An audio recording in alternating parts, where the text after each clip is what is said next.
Hola, buenos días. Un gusto estar acá presente en el Latin Consumer Summit, tercera edición, mi primera vez estando acá presente. Y bueno, han sido un par de días muy interesantes.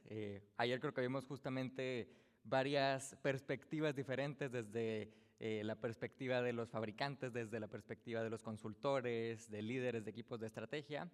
Y hoy justo quería platicar un poquito más de mi experiencia y complementar un poquito más desde una perspectiva operativa, muy enfocado hacia siempre Latinoamérica, pero siento que ayer hablamos mucho de canal moderno. La intención ahora es practicar un poquito sobre canal tradicional, que sigue siendo uno de los canales más importantes por temas de rentabilidad para los CPGs en Latinoamérica. Entonces, esto es un poquito para una conversación, digamos, ahí aprendizajes y experiencias que hemos tenido en canal tradicional para Latinoamérica.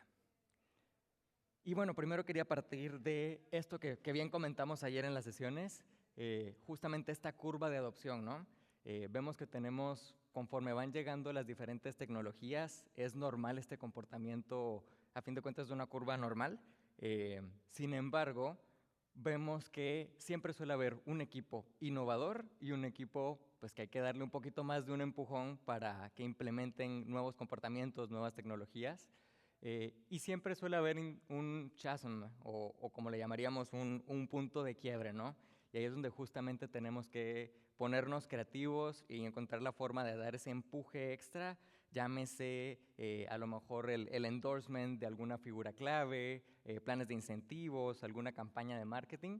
Pero justamente hablando de la digitalización en Latinoamérica, vemos que este chasm vino pues la pandemia y nos dio ese gran empujón hacia digitalizar muchos de nuestros procesos, ¿no? Entonces, digamos que ese comportamiento se dio bastante acelerado en Latinoamérica y si bien ya había algunos países como Brasil y México que traían prácticas de digitalización o incluso también temas de ya estar presente en aplicaciones B2B, realmente pues era un poquito más como un accesorio, no tanto una forma de un canal robusto de comunicación con nuestros clientes, y la pandemia vino justamente a empujar esta transición hacia la adopción de plataformas digitales. Y pues bueno, esta transformación o este empuje adicional pues claramente vino a impactar la forma en que brindamos el servicio a nuestros clientes, ¿no? Y aquí hablando de canal tradicional, pues nuestros clientes son las tienditas de la esquina, los changarros, y pues entonces la forma que veníamos acostumbrados a brindarles ese servicio cambió, ¿no? Nuestra visita tradicional, que pues siempre siendo latinos, es muy importante esa conexión, esa comunicación. Siempre abrimos la visita con esa bienvenida, escuchar a nuestro cliente, establecer esa relación que lleva ciertos minutos, escuchar justamente qué necesidades y cuáles quejas podría tener nuestro cliente. Y luego ya pasamos un poquito a las actividades transaccionales, ¿no? Por un lado, la parte de toma de pedido y la parte de ejecución.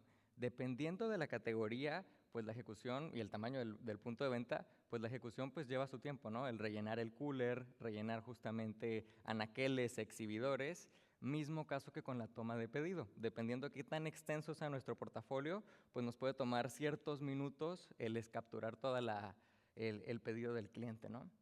Y esto, pues a fin de cuentas, cuando ya pensamos en canal tradicional, y se me hacía bien interesante ayer que comentaban de canal moderno, cómo con ciertas eficiencias ya acá en Estados Unidos alcanza un vendedor a visitar 14 puntos de venta de moderno autoservicios, que es un número gigantesco por la cantidad de puntos de contacto.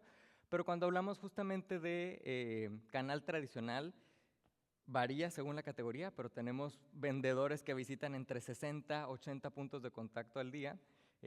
Esto quiere decir que pues, el tiempo que tenemos por punto de venta es muy limitado, ¿no? Y entonces muchas veces cuando mandábamos tareas, yo le llamo tareas estratégicas adicionales, que pueden ser muy sencillitas, como a lo mejor para mí es muy sencillo decir, es una encuestita de 5 preguntas que te va a tomar 1 o 2 minutos. Sin embargo, cuando multiplicas ese 1 o 2 minutos por 80 puntos de venta, realmente le estás pegando en la jornada a una persona que se la extendiste 3 horas, ¿no? Entonces, justamente, muchas de esas tareas estratégicas que quedaban, a fin de cuentas, como buenas intenciones, no ocurrían porque pues, hay una limitante de tiempo. ¿Qué pasó entonces con la pandemia que veníamos conversando? Pues muchas de estas procesos, de estas actividades, reciben ahora una nueva forma de atenderse con herramientas digitales. Y entonces el tendero, nuestro cliente, se vuelve mucho más autónomo, principalmente cuando hablamos de temas de toma de pedido, o sea, ya sea que tengamos una aplicación B2B, que tengamos algún chatbot, que tengamos un canal digital para capturar ese pedido, pues esa es una actividad transaccional que ahora le podemos transferir al tendero, porque a fin de cuentas pues hay ese interés por colocar esa orden, ¿no? Mismo caso, y voy de abajo hacia arriba, en temas de ejecución, o sea, poco a poco hemos ido construyendo esa cultura de ejecución, demostrarle por qué el tener el punto de venta bien ejecutado representa incrementos en venta. Sin embargo, pues poco a poco la idea aquí ha sido ir trasladando esa ejecución que antes la hacía el vendedor del manufacturer, un mercaderista, y ver cómo creamos una cultura de ejecución para que el mismo tendero mantenga su punto de venta bien ejecutado.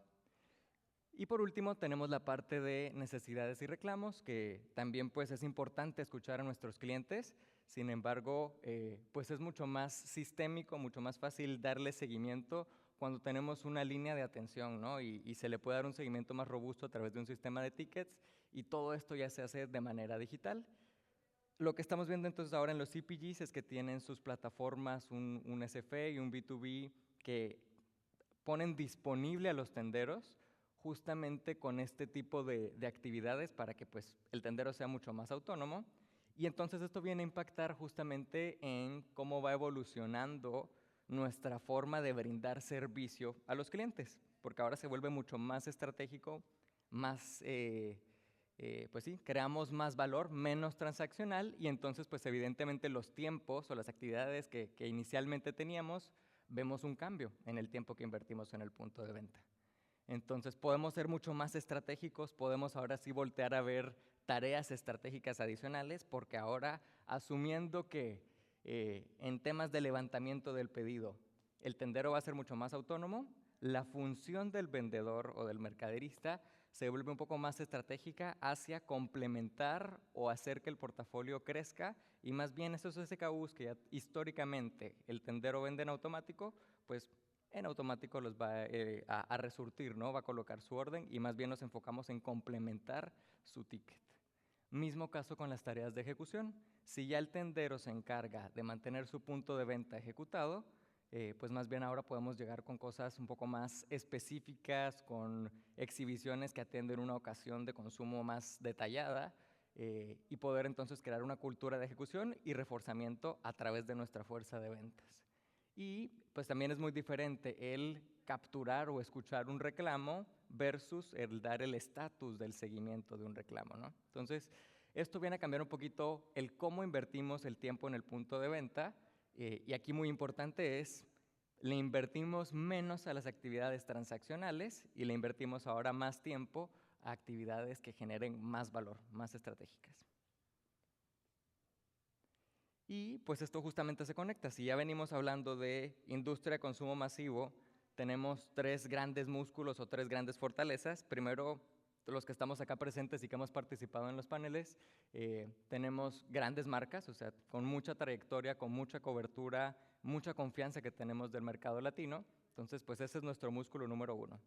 Pero también tenemos la parte de procesos y capacidades robustas, o sea, venimos con años de experiencia, de servicio, de atender a nuestros clientes y de adaptarnos ante un entorno cambiante. Y pues la verdad es que esas capacidades y procesos sirven tanto para 20 SKUs, no pasa nada si le agrego un SKU adicional, una categoría adicional, porque digamos que las bases robustas ya nos permiten pensar más allá de lo que hoy tenemos, ¿no? Y entonces, este último, la relación con el cliente, esta fortaleza que a lo mejor es un activo intangible, pero es de los más importantes, porque en un mercado latino, pues es esta confianza que hemos ido construyendo con nuestros tenderos, ¿no? Con nuestros clientes. Entonces, cambia un poco la función de la fuerza de ventas, pasando de ser alguien que tiene una relación más transaccional a una relación más de asesoría, y entonces podemos voltear a buscar un rol que dé más soporte, capacitación en cómo ayudar al tendero a ser autónomo, a cómo utilizar las herramientas digitales, a cómo crecer su portafolio. Y entonces esto nos abre ahora el panorama a voltear a ver nuevas oportunidades de negocio, nuevas avenidas de ingreso, y diversificar ahí el portafolio, ¿no? Entonces, podemos tener a nuestra fuerza comercial que ya ha construido esa relación, con diálogos de valor, con diálogos de convencimiento, de persuasión, para invitar a los clientes a ir más allá de lo que hoy están vendiendo, ¿no? Probar nuevas categorías, probar nuevos productos, incrementar su venta, el reacomodo, hablar temas de ejecución. Y a fin de cuentas todo esto con la intención obviamente de desarrollar al cliente, y es un ganar-ganar porque entonces al desarrollar el cliente crece y por ende los CPGs también, vendemos más, ¿no? Y bueno, entonces con esto que estamos cambiando los roles, ¿no? Que estamos empoderando al tendero y cada vez es más autónomo, pero a su vez le damos tareas un poco más estratégicas, más detalladas a la fuerza de ventas, se vuelve muy importante el tema de las herramientas, y creo que ya cada vez más vemos con diferentes nombres, pero a fin de cuentas todos hacen alusión a un ecosistema digital, ¿no? Que a fin de cuentas no es más que un conglomerado de herramientas digitales que a través de integraciones pues proveen un conjunto de soluciones para la relación que tenemos con los tenderos, ¿no? Entonces, desde cuestiones, y lo más evidente a lo mejor es, empezamos con la toma de pedidos, pero a poco le hemos ido agregando nuevas features, nuevas funcionalidades, hablando de plataformas de pago, ahora puedes dar tracking a dónde está tu pedido, tenemos también temas de canales de comunicación para poder brindar soporte, resolver dudas al tendero. La parte de evaluaciones, que ahí es donde nos especializamos en Trax, justamente podemos mandar ahora retos de ejecución, podemos mandar misiones para asegurar que el punto de venta esté ejecutado correctamente y que se valide de manera automática utilizando inteligencia artificial. Entra un tema también de programas de lealtad, de alertas, incluso temas de capacitación, ¿no? Y ahí es como hemos visto que justamente ya varios CPGs, las grandes marcas, han empezado a implementar sus propias aplicaciones para tener esa comunicación más directa. Ese es parte del front-end, digamos, del ecosistema digital, haciendo disponible al tendero todas estas herramientas, pero también a la fuerza de ventas, importante que estén en entendimiento de cómo funciona para poder bajar esa señal con los tenderos. Y pues bueno, entonces ya para ir cerrando, platicábamos eso también ayer y estoy totalmente de acuerdo de la evolución y el presente que hoy estamos viviendo con el tema de la inteligencia artificial y muchas herramientas digitales que hoy tenemos.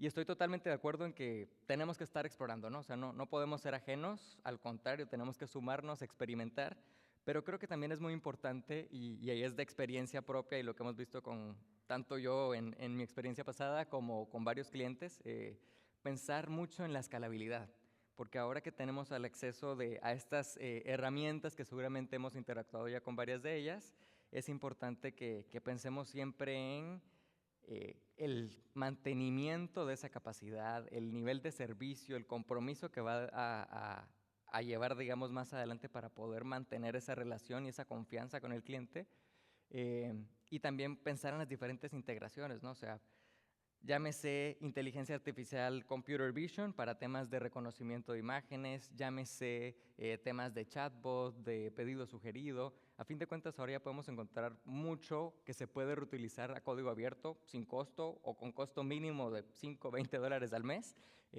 Pero muy importante siempre voltear a ver la parte de escalabilidad. Creo que es muy importante si hagamos pruebas, o sea, a fin de cuentas sirve como para pruebas de concepto, entendamos, probemos, y nos da como que esa pauta para poder comprobar ese beneficio, pero siempre que hagamos ese ejercicio es importante tener en mente la parte de la escalabilidad, en especial pues porque justamente el mercado es muy dinámico, ¿no? Entonces tenemos que pensar quién va a dar ese soporte, quién va a mantener esa confianza de la herramienta, y quién va a ir manteniendo esos niveles ya sea de precisión, actualizando las promociones, los diálogos, para que la solución sea pues sostenible a lo largo del tiempo.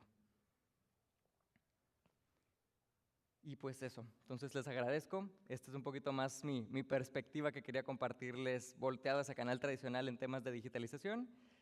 Un gusto aquí estar presente con ustedes.